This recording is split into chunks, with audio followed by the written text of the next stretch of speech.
Hey, what's up guys, this is DemonBlaze23 here. I'm about to give you a guide to getting into the Vault of Glass the really cheaty way. Now, we're going into the Vault of Glass with a 3-man team. This is a year ago, before the Vault of Glass became a regular thing for my raid team. And, we're severely underleveled for this, and you should really do this with a 6-man team if you're this level. But, so the usual way of getting into the Vault of Glass is where these little bars of light are is a tower that you have to build by sitting on 3 capture points along this area. One on the left, one in the middle on the top, and one on the top right. And you really need a 2-man squad for that, especially if you're underleveled, because the Minotaurs, the Praetorians that you see here are really, really hard to kill by yourself, unless you're using some kind of ridiculously high-powered weapon, like for year 1, Galahorn. And now that we're in year 2, Galahorn doesn't matter anymore, so you have to find new weapons and stuff. And when I play, I usually take this spot in the middle spot, and usually there is not a Praetorian already waiting there for me. I usually sit up on top of one of the rocks on the left there and just aim at their spawn points with a rocket launcher or a sniper rifle, a void sniper rifle, so I can take them down from far away without them getting up close and immediately killing me. But so yeah, after a bit we're gonna realize this isn't working. Normally it takes 4 or 5 minutes from capturing all the points and keeping them to unlocking the door. And like with 3 people it's really hard, so we don't even manage it in this. But we do manage to get inside, but we do it the cheaty way.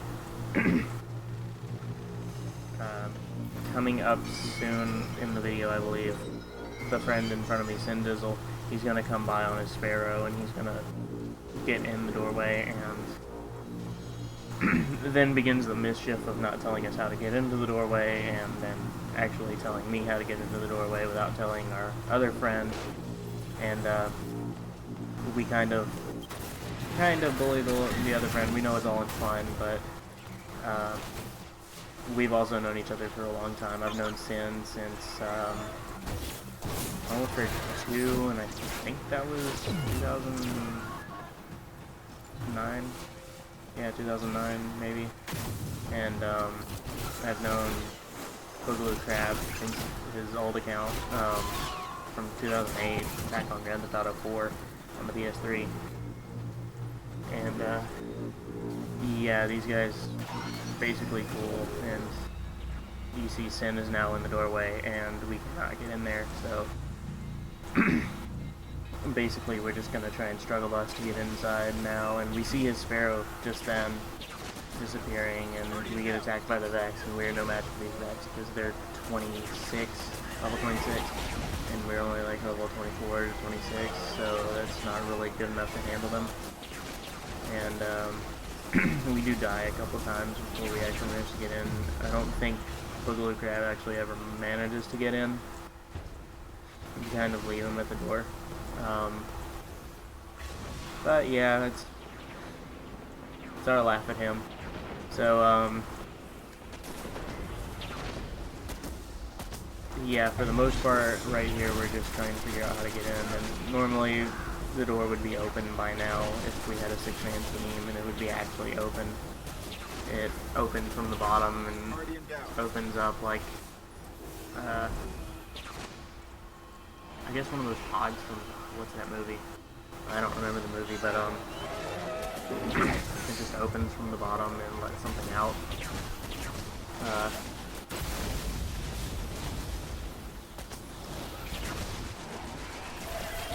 So yeah, you can see me, I'm struggling not to get killed by the Praetorian, and I think I'm about to pull out my Sparrow.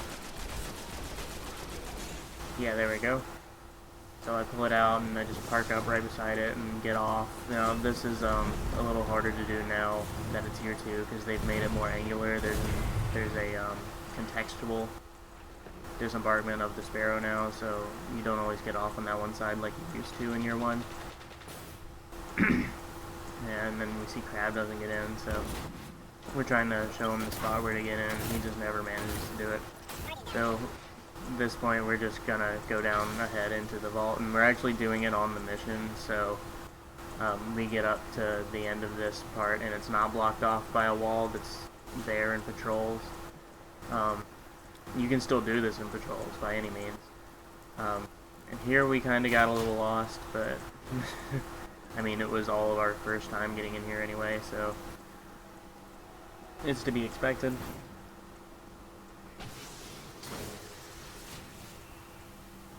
Don't go down there no matter what anyone says, because it's just death pit. You'll just fall to your death and people will laugh at you. So right down here, the Trial of Kabir. You don't really get much on Kabir. He's the one who gives you the Titan armor from this raid. So yeah, right up here would be the first chest, and all you'd get would be Ascendant materials out of it, but it's not there because we actually didn't get in the door correctly. Which is smart on Bungie's part, by the way. And further down, we get to the first little kind of jumping puzzle. It's just a few platforms with some air between them. And this is pretty fun because you can get your Sparrow in down to this part and just knock people off, and they have to wait for the respawn timers to wear off. Or if you're in the hard mode, it just kills them and you can't play with them until you all die. Yeah, once you get down into this room, this is a 3-stage room. Basically, before you can move on, you have the first stage where you defend 3 waves of complexes, like you do in the Prevent Vex Sacrifices public event on Venus. One there, right behind where I am right now, and then one on the left and one on the right up here. And basically, yeah, just 3 waves of that.